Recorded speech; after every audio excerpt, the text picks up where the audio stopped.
Olá! Nesta aula, nós vamos ver os conceitos de dependência funcional e normalização. Até aqui, nós fizemos projetos conceituais para os nossos bancos de dados, utilizando o modelo entidade-relacionamento, e depois nós mapeamos os esquemas gerados para o esquema lógico, criando, então, um projeto lógico, baseado no modelo relacional. Mas como é que a gente avalia agora a qualidade das relações geradas? Então, a qualidade desse esquema que a gente criou. A gente pode avaliar semanticamente, baseado nos conceitos do modelo que a gente viu até aqui. A gente também pode implementar esse esquema relacional gerado, utilizando um SGBD relacional, e verificar, então, o desempenho das nossas consultas, o desempenho do nosso banco de dados. A gente pode fazer uma análise informal, pensando nos princípios de um bom projeto, um bom projeto conceitual, um bom projeto lógico. Mas a gente também pode fazer uma análise formal, utilizando os conceitos, então, de dependência funcional e normalização. Essa análise informal, quando a gente vai pensar nos princípios de um bom projeto, a gente vai pensar na semântica, então, tanto na semântica do projeto conceitual, quanto na semântica do projeto lógico, A gente vai verificar se é fácil explicar o conteúdo das tabelas, se não existem atributos de diferentes tipos de entidades numa mesma tabela, numa mesma relação, certo? Isso é muito útil. Isso ajuda a reduzir a redundância nas tuplas e essa redundância, ela gera anomalias.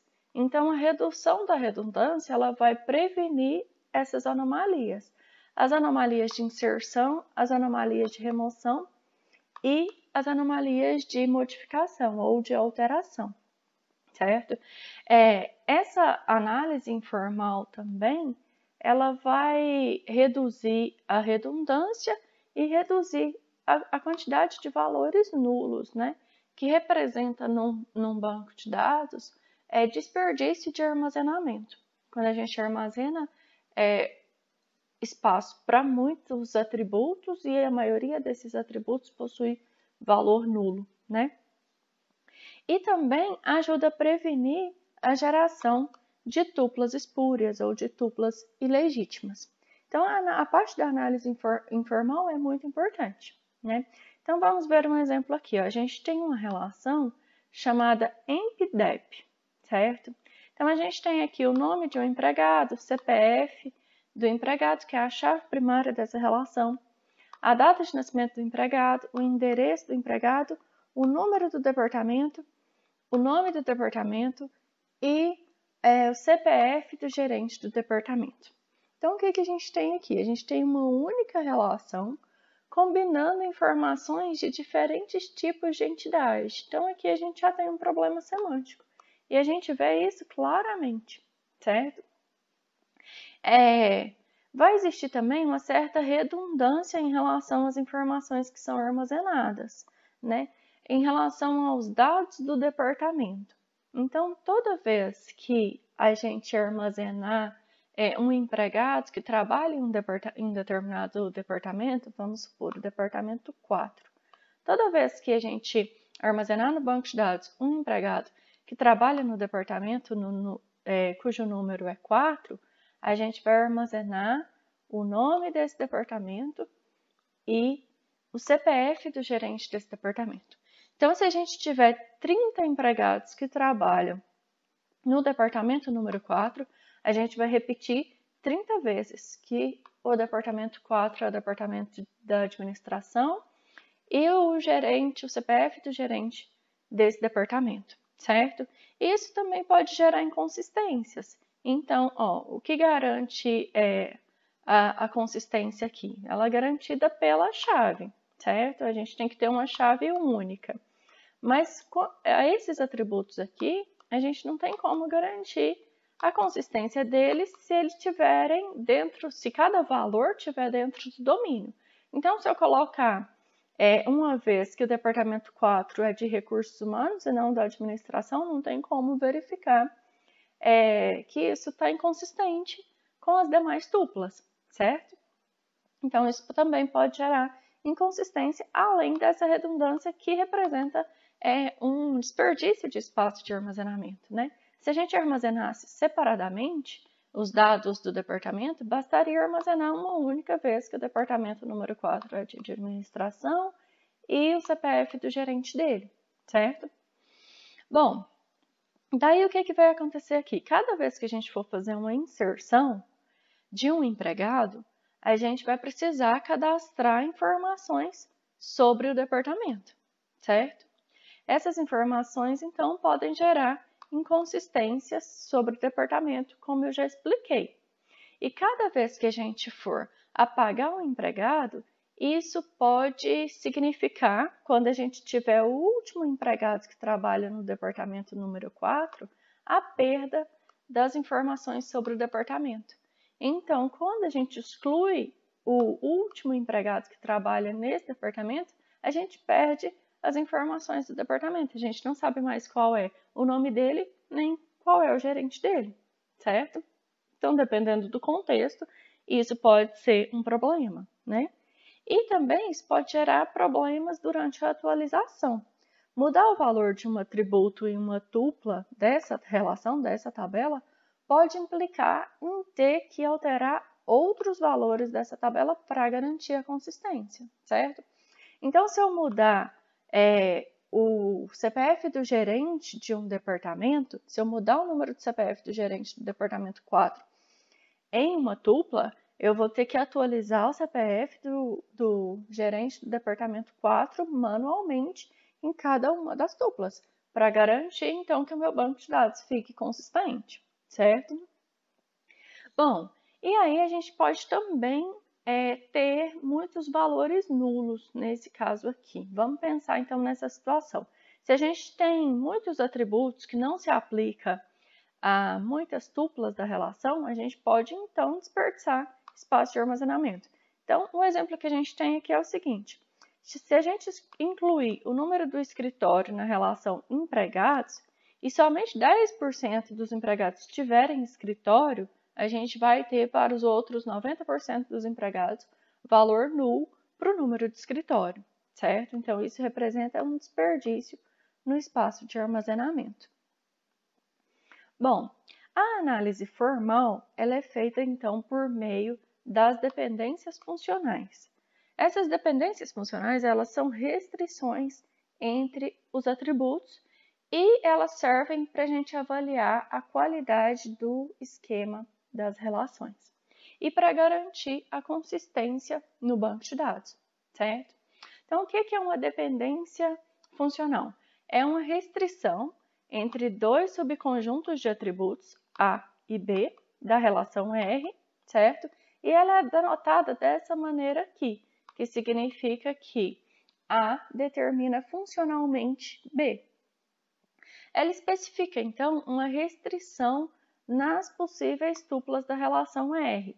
Ela especifica que, se o valor do atributo A na tupla TI é igual ao valor do atributo A na tupla TJ, então o valor do atributo B na tupla TI tem que ser igual ao valor do atributo B na tupla TJ para as quaisquer I e J, certo?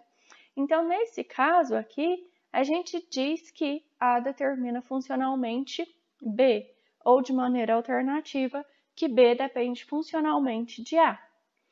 Uma restrição que implica não haver mais de uma tupla em A em qualquer instância da relação R implica que A determina B para qualquer subconjunto de atributos B, certo? Não existe, então, repetição de tupla em A. O que isso significa? Isso significa que A é uma chave candidata de R. Ela é uma possível chave da relação R.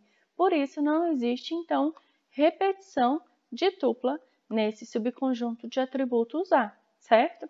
E A determina, então, qualquer subconjunto de atributos B.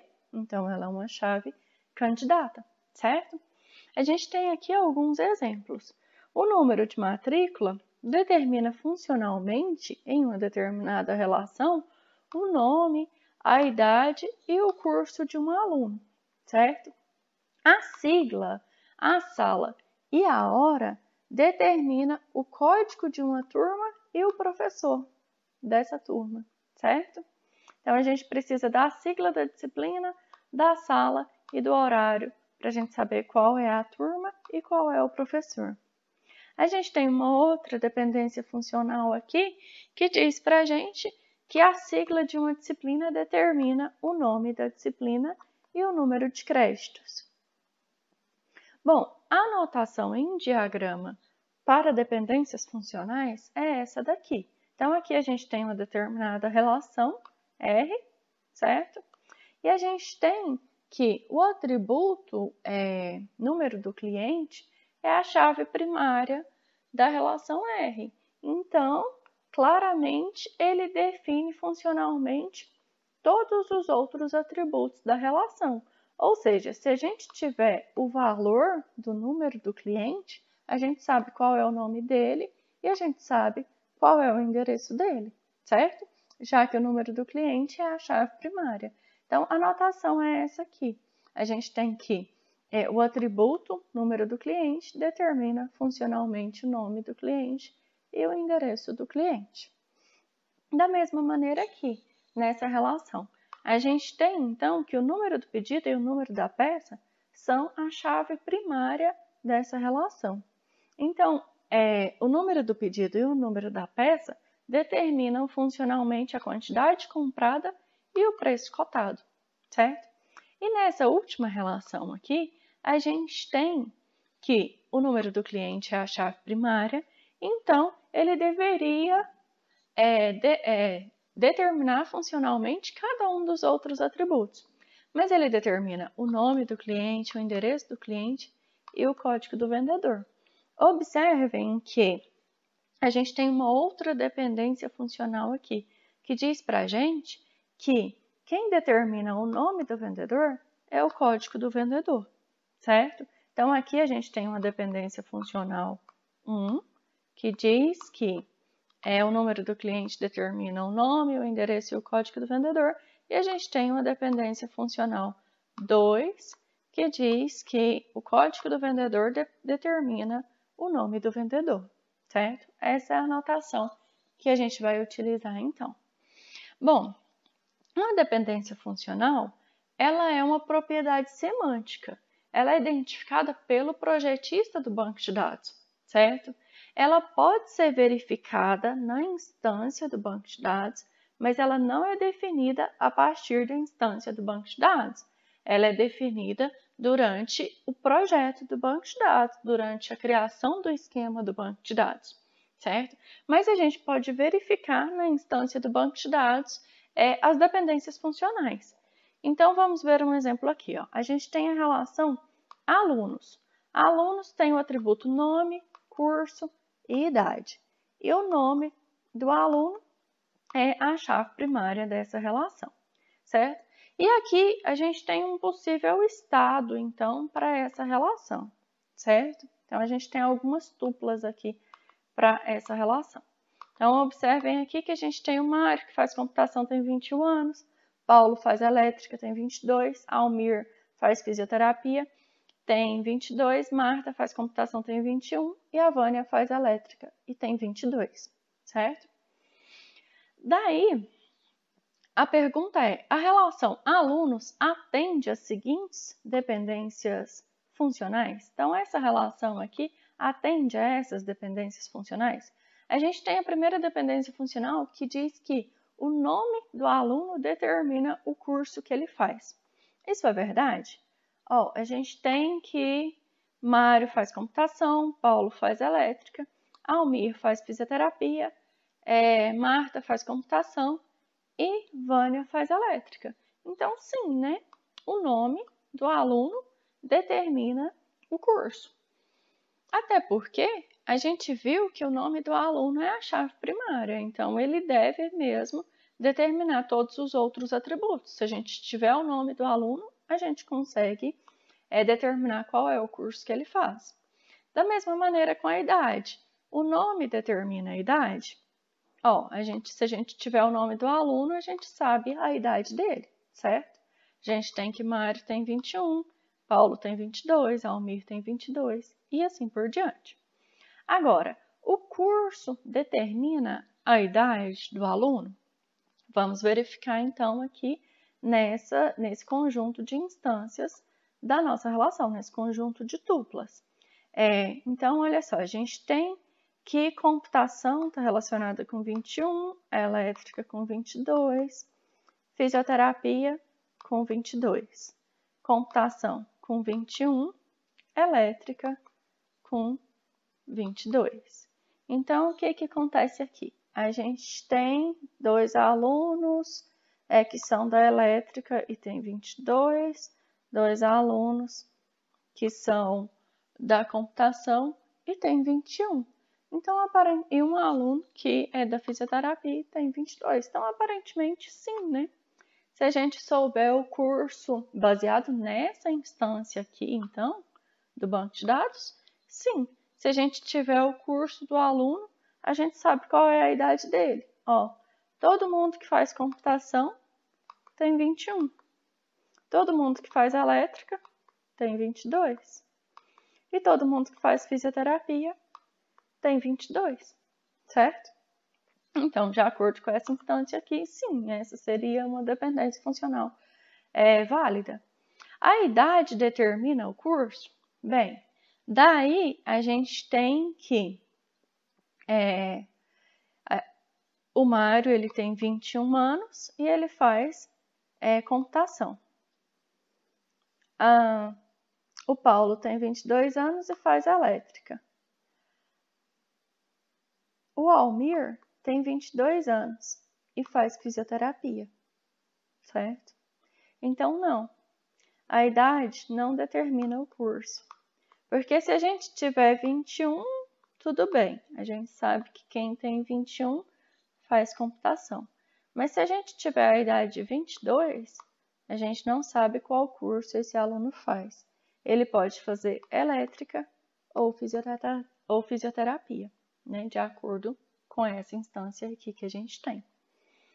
Bom, daí a gente tem aqui então um exercício. A gente tem a relação cliente, que tem os atributos número do cliente, nome e endereço. E essas dependências funcionais aqui, certo?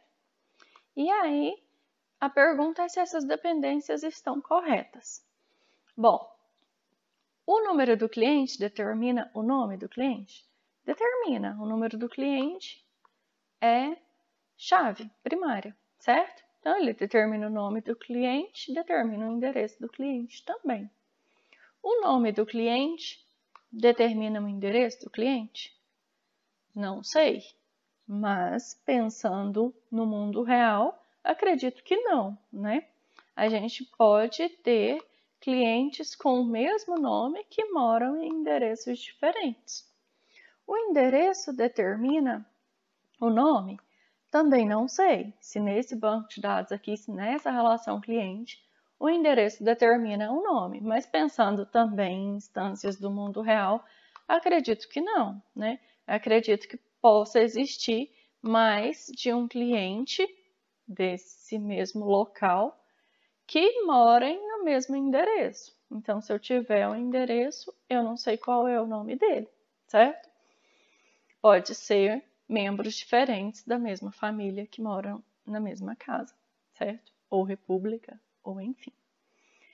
Bom, daí o exercício 2 diz o seguinte: dada a seguinte relação, deseja-se saber se as dependências listadas são verdadeiras. Então, a gente tem aqui essa relação, que tem número do pedido, número da peça, quantidade comprada e preço cotado. E as dependências funcionais são essas aqui, certo?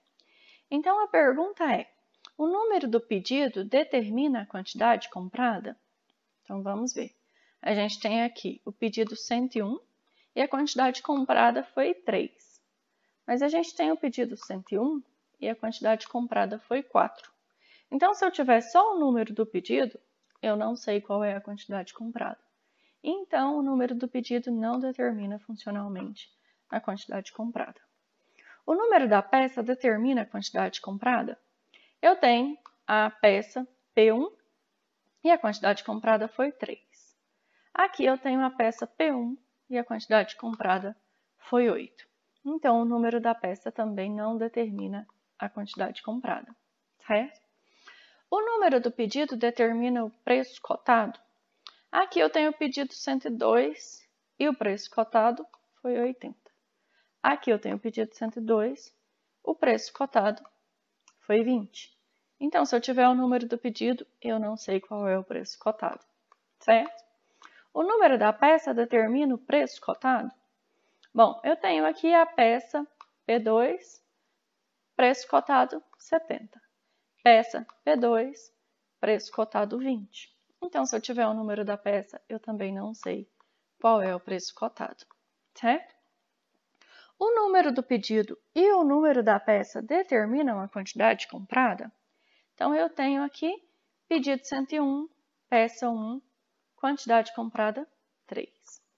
Pedido 101, peça 2, quantidade comprada 4. Pedido 102, peça 1, quantidade comprada 8. Pedido 102, peça 2, quantidade comprada 3. Então, sim, né?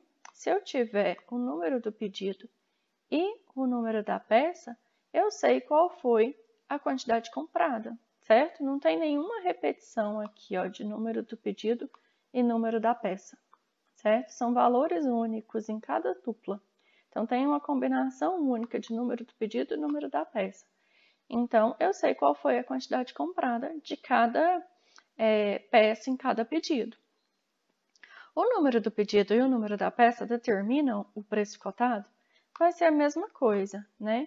Ó, a gente tem pedido 101, peça 1, preço 30. Pedido 101, peça 2, preço 70. Pedido 102, peça 1, preço 80. Pedido 102, peça 2, preço 20. Então, a gente tem aqui, ó, combinações diferentes. E elas dão, então, qual é o preço cotado para a gente. Então, sim, o número do pedido e o número da peça determinam o preço cotado. O número do pedido e o número da peça determinam a quantidade comprada e o preço cotado? Ora, se o número do pedido determina o número da peça, e o número do pedido e o número da peça determinam a quantidade comprada, e o número do pedido e o número da peça determinam o preço cotado, o número do pedido e o número da peça determinam a quantidade comprada e o preço cotado. A gente viu que não existe repetição do número do pedido e do número da peça, certo? Então, eles determinam todos os outros atributos. Possivelmente, a chave dessa relação é o número do pedido e o número da peça. É pelo menos uma chave candidata a uma superchave, né? Então, é uma chave para essa relação, o número do pedido e o número da peça. Os dois juntos determinam todos os valores de todos os outros atributos. Bom, então a dependência funcional ela é utilizada para realizar o controle de consistência. É necessário conhecer todas as dependências funcionais de uma determinada relação de um determinado projeto de banco de dados. Essa informação é fornecida, então, pelo projetista do banco de dados.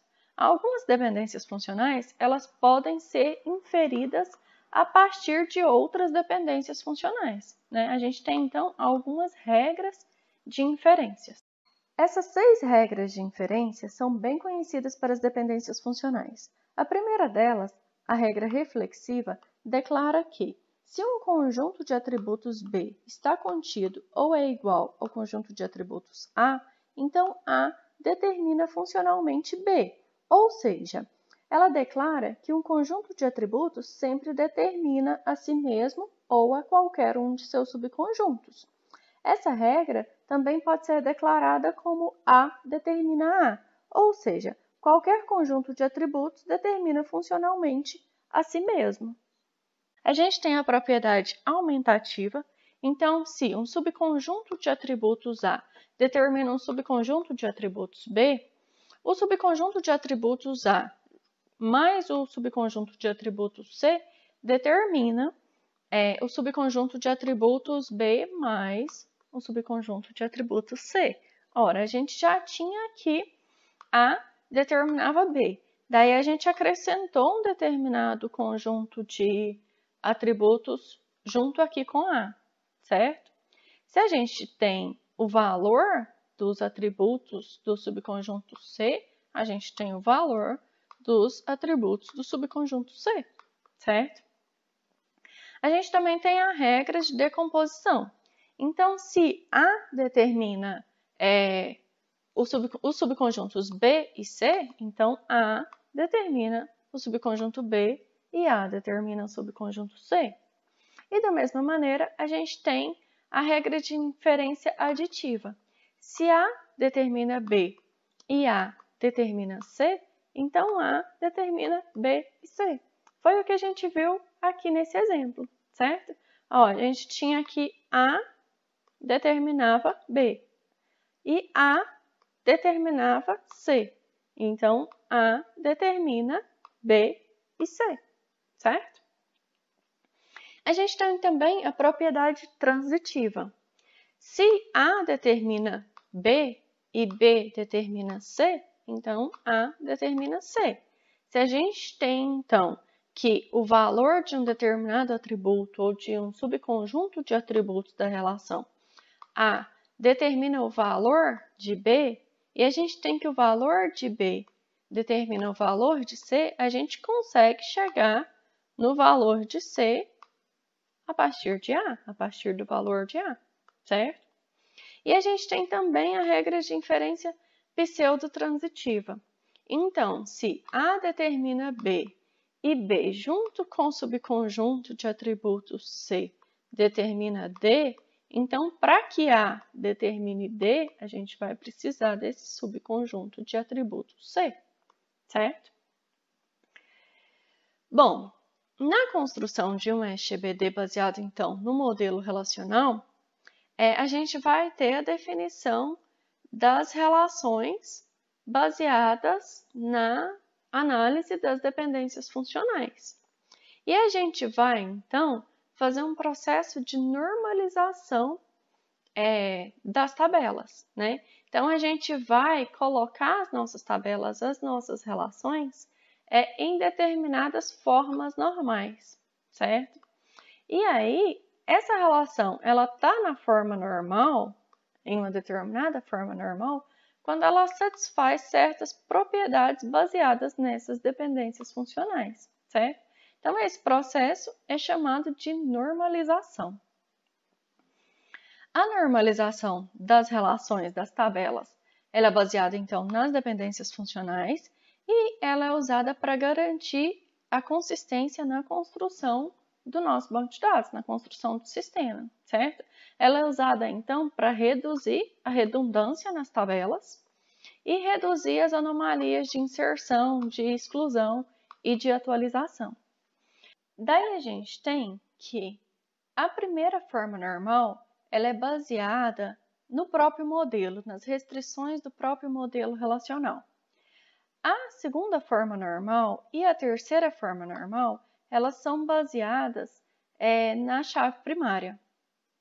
A segunda forma normal geral, a terceira forma normal geral e a forma normal de Boyce-Codd, elas são baseadas nas chaves candidatas, certo? De uma relação. E a quarta forma normal, ela é baseada em dependências multivaloradas. Antes de ver todas essas formas normais, nós vamos ver então algumas definições importantes. Então, nós temos aqui dois conjuntos de atributos, x e y, e um atributo A que pertence ao conjunto de atributos x. A gente tem que x determina funcionalmente y é uma dependência funcional parcial se a gente tirar o atributo A de x e ele ainda continuar determinando y, certo? Então, a gente tem, nesse caso, uma dependência funcional parcial. X determina funcionalmente y, ainda que a gente remova algum atributo, certo? Então, y depende funcionalmente apenas de uma parte de x, certo? Então, a gente tem uma dependência funcional parcial. Se x determina y e a gente remover algum atributo de x e esse subconjunto aqui não determinar funcionalmente mais y, então a gente tem uma dependência funcional total. Ou seja, a gente não pode remover nenhum atributo de x e ele ainda continuar determinando funcionalmente y, certo? Bom, x determina y é uma dependência funcional trivial se y está contido em x, ou se y é subconjunto de x, certo? Se a gente tem nome, endereço e telefone em x, certo? Nome, endereço e telefone determinam telefone, certo? Por quê? Porque y, então, é subconjunto de x. X determina y é uma dependência funcional transitiva se existe um z tal que x determina funcionalmente z e z determina funcionalmente y. E o mais importante, z não é um atributo primário, ou seja, z não faz parte de nenhuma chave candidata da relação R, certo? Bom, daí nós podemos então ver a primeira forma normal. Uma relação R está na primeira forma normal se todo o atributo de R for atômico, ou seja, a relação R ela não contém grupos de repetição. Essa primeira forma normal, ela vem da definição do próprio modelo relacional, certo? O modelo relacional ele não permite atributos multivalorados nem compostos, e nem a combinação de atributos multivalorados e compostos, certo? Então, aqui nada tem a ver com as dependências funcionais, tem a ver com o próprio conceito, com a própria definição do modelo, certo? Bom, alguns exemplos de atributos multivalorados, então, são cor do carro, certo? A gente pode ter um carro de uma única cor, de duas, de três, e assim por diante. Título acadêmico, da mesma maneira, pode ser um atributo multivalorado. E como exemplo de atributo composto, a gente tem o endereço, que pode ser composto por rua, número, apartamento, CEP, cidade, estado, certo? Bom, a primeira forma normal, então, ela não permite esse tipo de atributo, nem atributo multivalorado, nem atributo composto, e nem a combinação dos dois, certo? Então, como exemplo aqui, nós temos a tabela relação cliente, que tem número do cliente e nome do cliente. E a gente tem endereço de entrega. Endereço de entrega é um atributo composto e multivalorado. Ele é composto por rua e número, e cada cliente pode ter mais de um endereço de entrega. Então, a gente tem aqui o cliente 124, que é o João dos Santos, ele tem 2 endereços de entrega, e o José Ferreira Neves também tem 2 endereços de entrega, certo? Então, além de ser composto, ele é multivalorado. Bom, então essa relação cliente, ela não está na primeira forma normal. Nós precisamos colocá-la na primeira forma normal para garantir a consistência do nosso banco de dados, certo? Então, o primeiro método para colocar essa tabela na primeira forma normal é gerar uma nova relação contendo o grupo de repetição, certo? Que no caso é o endereço aqui, e a chave primária da relação original. Só que o endereço ele é composto por rua e número, certo? E aí a gente precisa em seguida determinar a chave primária dessa nova relação, que tem o grupo de repetição e a chave da relação original. O que vai ser a chave dessa nova relação? Vai ser a chave primária da relação original mais uma chave para o grupo de repetição. Essa abordagem aqui é a abordagem mais genérica e que não causa redundância. A gente tem também o método 2, que é remover o grupo de repetição e expandir a chave primária. Então, a gente vai manter o número do cliente como chave primária e vai fazer uma expansão na chave primária. A gente vai fazer uma expansão colocando uma chave, como parte da chave primária, algum atributo do grupo de repetição, certo? Essa abordagem aqui, ela causa redundância. E o método 3, o que a gente faz nele? A gente substitui o grupo de repetição pelo número máximo de valores estabelecido para o grupo. Essa abordagem aqui, ela é menos genérica e ela pode introduzir muitos valores no banco de dados.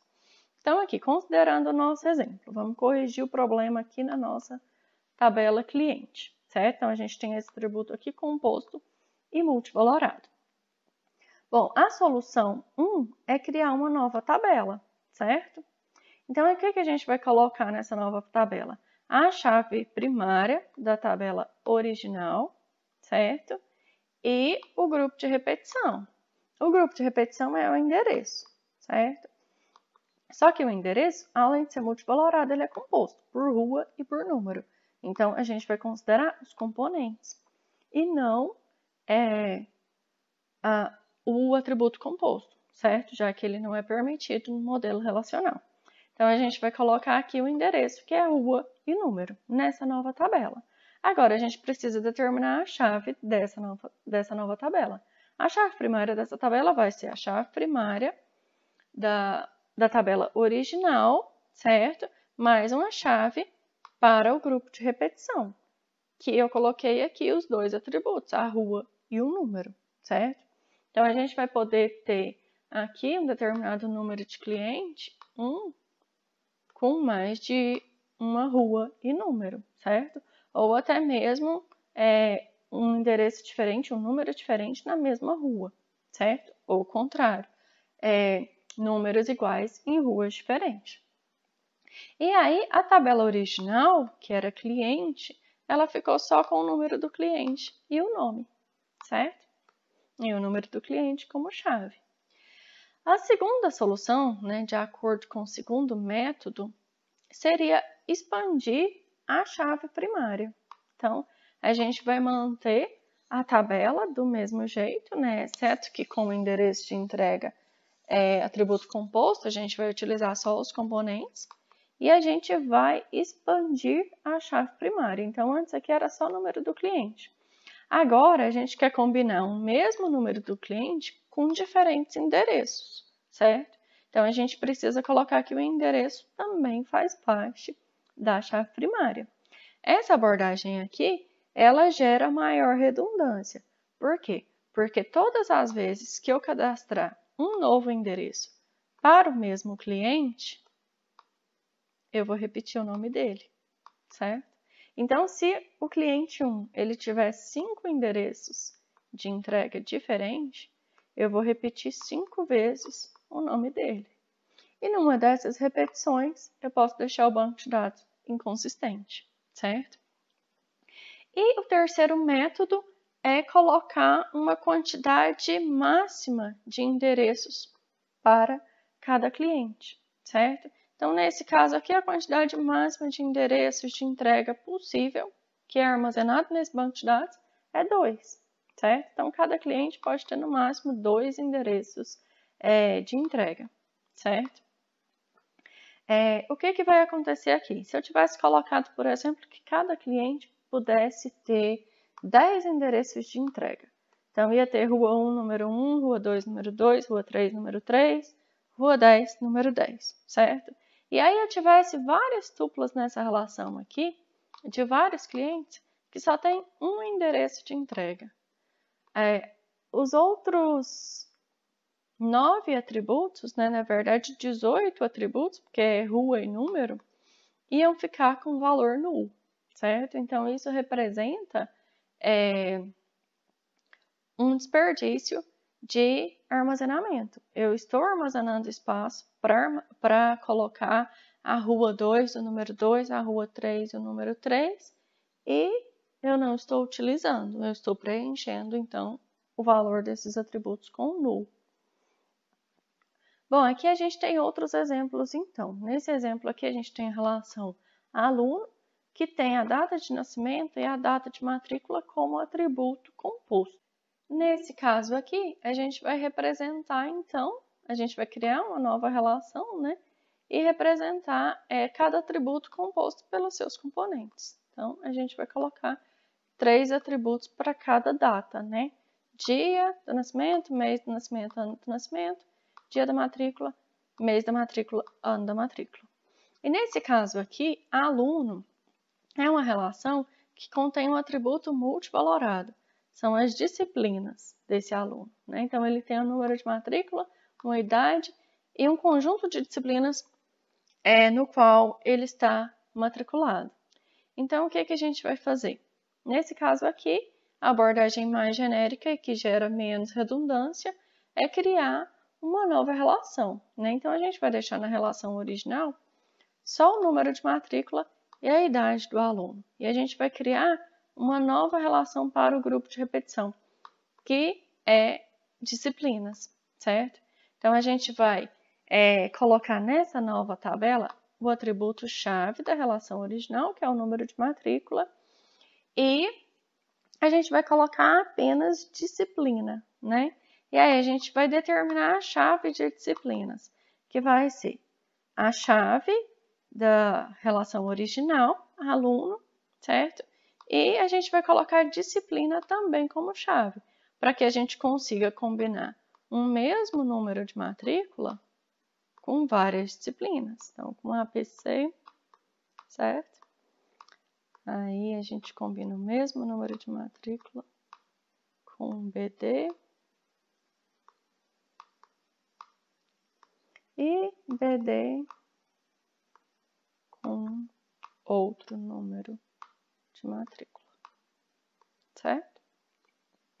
Bom, daí aqui, número de matrícula vai ser, então, uma chave estrangeira, além de ser parte da chave primária em disciplinas, vai ser uma chave estrangeira para número de matrícula em aluno. Bom, daí aqui a gente tem um exercício.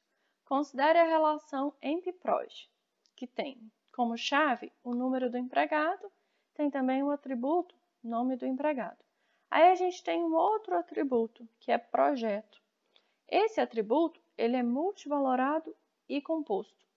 O que isso significa? Significa que o projeto, ele é composto pelo número do projeto e pelo nome do projeto, certo?